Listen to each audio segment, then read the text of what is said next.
Who do you turn to when the people who should love you the most only see you as a source of convenience? What happens when the family you sacrificed everything for suddenly turns on you the moment you say no?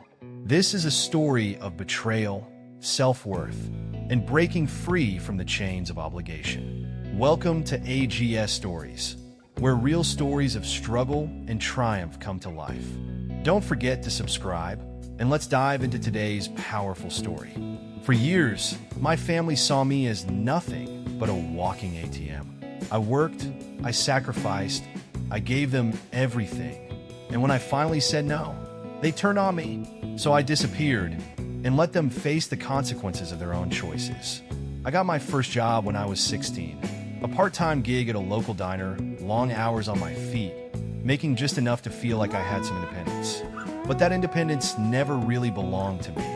The moment my first paycheck came in, my mom was there, smiling, holding out her hand like it was already hers. "You can help with groceries, right?" she asked sweetly, as if I had a choice. It started small, 50 bucks here, 100 there, just until payday, just to cover the electric bill. Just because we're family and family takes care of each other. Except in our family, that only seemed to apply to me. By the time I was 18, I was covering more than groceries. My mom needed money for the water bill. My dad was short on rent. My younger brother, Jake, wanted new shoes for school. I was working 2 jobs, going to community college, trying to build a future for myself. But every time I got ahead, my family needed something else. And no matter how much I gave, it was never enough. Jake never had to contribute.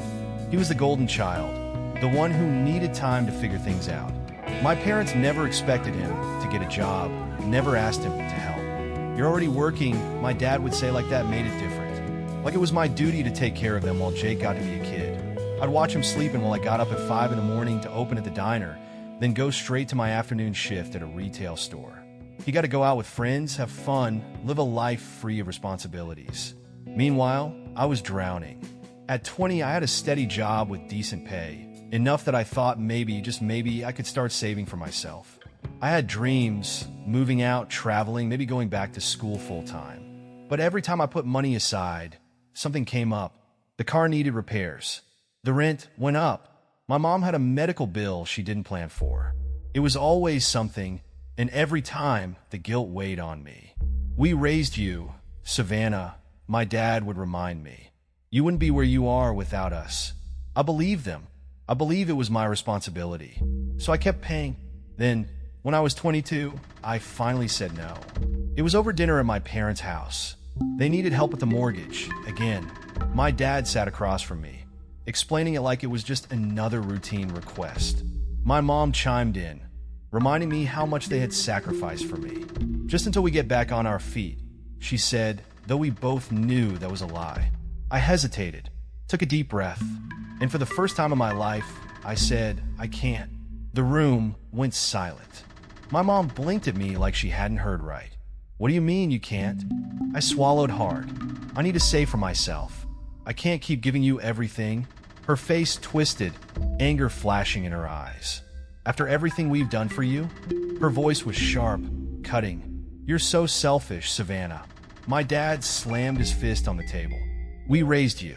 You owe us." And Jake, sitting there with his arms crossed, just smirked. "Damn, sis, you're acting real rich all of a sudden." That was it. That was the moment it clicked. I wasn't their daughter. I wasn't their family. I was a paycheck, a bank account, an unlimited source of money they thought they could drain forever. I left that night, shaking, feeling like the ground beneath me had collapsed. My whole life I thought I was helping. I thought I was being a good daughter, until I realized I was just being used. For a long time after that dinner, I sat in my car, gripping the steering wheel so tightly my knuckles turned white. My heart was pounding in my chest, my breath uneven, as if I had just run miles without stopping. The voices of my parents still rang in my ears. Accusations, guilt tripping, the sharp sting of their words lashing into me like a whip. "You owe us? After everything we've done for you? You're so selfish, Savannah." And Jake, the smug look on his face, his voice dripping with amusement. "Damn, sis, you're acting real rich all of a sudden. Like it was funny, like my breaking point was some kind of joke. I don't know how long I sat there, staring out the windshield, watching the rain hit the glass in erratic little patterns. I should have driven home. I should have done something. But I just sat there thinking about how I had spent the last 7 years, giving, sacrificing, struggling, only for them to dismiss me the second I put up a boundary. For the first time in my life, I allowed myself to ask, what about me? And I had no answer. I didn't go back to my apartment that night. Instead, I found myself parked outside a 24-hour diner, the kind with flickering neon signs and peeling vinyl booths. I sat in the corner with a cup of coffee I didn't drink, my mind replaying every moment that had led me to this point. I remembered the first time I handed my mom money, how proud I had felt to be able to help. Just for groceries, sweetheart, she had said, squeezing my hand. Thank you. I had beamed, thinking I was doing something good, that I was a good daughter, that I was making life easier for all of us. But that pride had quickly faded into obligation. By 18, it wasn't just groceries. It was the water bill, the internet, my parents' car payment. At 19, I was paying for Jake's textbooks while he went out with friends every weekend. By 20, my entire paycheck was gone before I even had the chance to think about using it for myself. I was exhausted. I worked from morning till night, my feet aching, my eyes burning from lack of sleep. I never took vacations. I never bought myself anything nice. If I ever dared to mention being tired, my mom would sigh, shake her head, and say, "Welcome to adulthood, Savannah." But somehow, adulthood didn't seem to apply to Jake. I remember one particular night, about a year before that final fight. I had just gotten home after working a double shift, 16 hours straight. I was dead on my feet, my uniform stained, my head pounding. All I wanted was to shower and sleep. Instead, I walked into the apartment I shared with my parents and found my mom waiting for me in the kitchen. "Savannah, honey, I need to ask you for a favor," she started, her tone overly sweet. That tone always meant money. I sighed, already knowing what was coming. "How much?" "Just a couple hundred. Rent is due, and your father's paycheck was short this month." I knew better than to ask why. I had asked before, and the answers were always the same. Unexpected expenses, a mistake at work, bad luck. Always something, never their fault. I pulled out my wallet and handed her $300, more than what she asked for, because I knew if I didn't, she would come back in a few days asking for it. She smiled, kissed my cheek, thanked me, and then, just as I was about to drag myself to bed, Jake waltzed through the door, laughing, his arms full of shopping bags. New shoes, new clothes, a brand new gaming console. Damn, that mall was packed, he groaned, dropping onto the couch like he was exhausted from spending money. My money. I turned to my mom, waiting for her to say something, to scold him, to ask where he got the money. But she just smiled and said, "Oh, that's nice, baby. Did you find the sneakers you wanted?" I stared at her, waiting, praying for her to realize how messed up this was. But she never did, because in her eyes, this was normal. Jake didn't have to work, didn't have to struggle, didn't have to contribute. That was my job. I don't know why that particular night stuck with me more than the others. Maybe because, deep down, I had already started to resent them. Maybe because, for the first time, I had wondered if this would ever change. It didn't. In fact, it only got worse. By the time I was 22, they expected me to cover everything. The house, the car, groceries, bills, Jake's college tuition. It was never ending. And when I finally had the nerve to say no, they called me selfish. That night at the diner, I let the truth sink in. They would never stop. Not unless I made them. I had spent my entire life believing that love meant sacrifice. That being a good daughter meant giving everything. But if that were true, then why did love feel so much like debt? Why did family feel like chains? By the time the sun rose, I had made my decision. I turned my phone off. I called out of work. And then, for the first time in my life, I did something for me. I drove straight to my apartment, packed a bag, and started looking for a place to go. A new city, a fresh start, no warning, no explanations, because they didn't deserve one. A week later, the call started. First it was my mom, then my dad, then Jake. Over and over again, voicemail after voicemail. "Savannah, please call us. We're worried, honey. What the hell, Savannah? You can't just disappear. And finally, the one that made me laugh bitterly. We need you to send some money. The bills are piling up. That's when I knew I wasn't family. I was a bank account, and I was done being their provider. For days, I ignored the calls. The voicemails piled up, each one dripping with fake concern, barely concealing the real reason they were reaching out. They didn't miss me. They missed my money. Savannah, please call us back. We're worried about you. Sweetheart, I don't know what's going on, but your father and I are struggling here. Sis, just be real. How long are you going to keep this up? It's getting ridiculous. Then the guilt tripping began. After everything we've done for you, you don't turn your back on family, Savannah. We raised you. You owe to be us. That was the one that finally did it. Owe them? Owe them what? My entire life? My future? My happiness? I had spent years sacrificing for them, giving up my own dreams so they could live comfortably while I drowned under the weight of their expectations. And now that I was gone, now that they had to face the consequences of their own choices, they wanted to pull me back in? No, I wasn't doing this anymore. I drove back to my parents' house for the last time. The house looked the same as it always had. Paint peeling at the edges, a broken porch light that had never been fixed, an old dented car sitting in the driveway. But standing there, with my keys in my shaking hand, everything felt different. It didn't feel like home. I knocked, and within seconds, my mother threw open the door. Her face was red, her eyes bloodshot like she had spent all night crying. But I knew her well enough to recognize when she was truly upset and when she was just playing the part. Savannah, she gasped, grabbing my arms like I was a missing child who had been found after years of searching. You finally came to your senses. I stepped back. I came to talk. She hesitated, her eyes flickering with something unreadable, but then she let me inside. The house smelled like it always did. A mix of stale coffee and too many candles burning at once. My father was sitting at the dining table, his arms crossed, his face grim. Jake sat on the couch, scrolling through his phone, barely looking up, like I was the one who had done something wrong. Glad you finally decided to stop acting crazy, Jake muttered, still tapping at his screen. Thought we'd have to send out a search party or something. Why are you here, Savannah? My father cut in, his voice sharp and patient. I took a deep breath, gripping the strap of my purse so tightly my knuckles ached.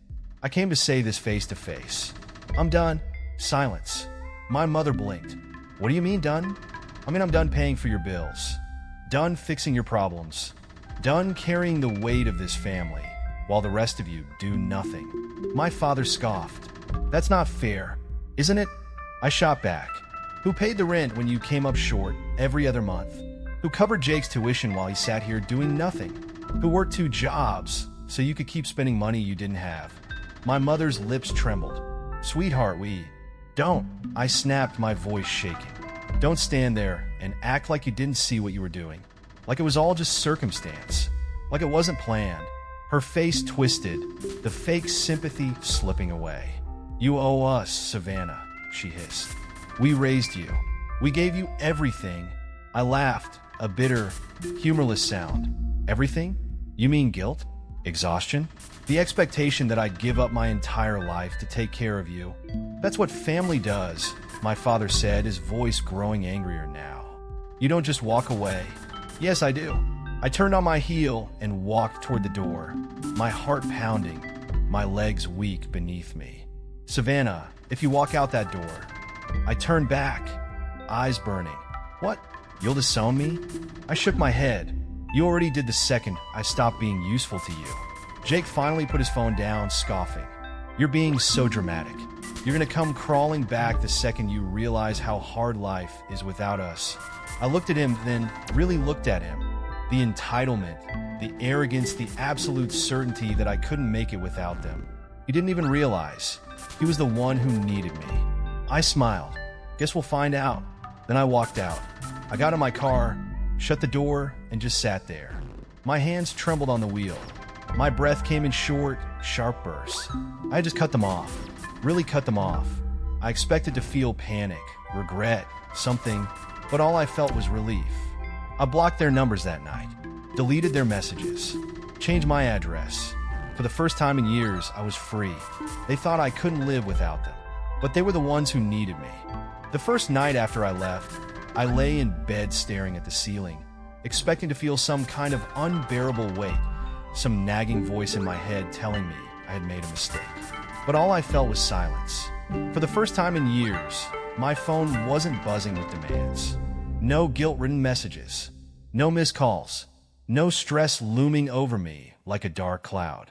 It was just me in my small but comfortable apartment with no one to answer to but myself. And God, it felt good. At first, I didn't know what to do with myself. So much of my life had been dictated by their needs, their struggles, their expectations, that suddenly having the space to just exist felt foreign. I had money in my bank account that was mine. I bought groceries without worrying about how much I'd have to send my mom later.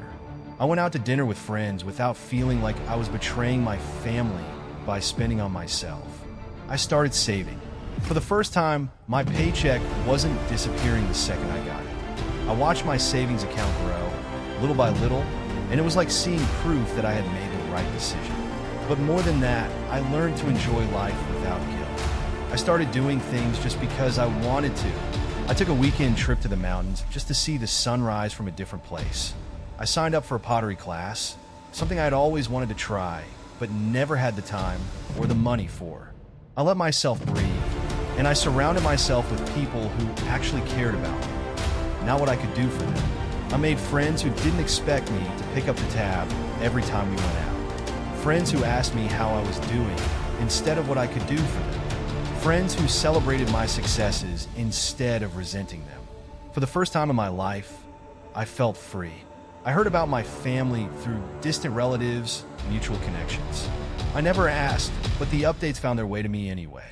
The bills started piling up.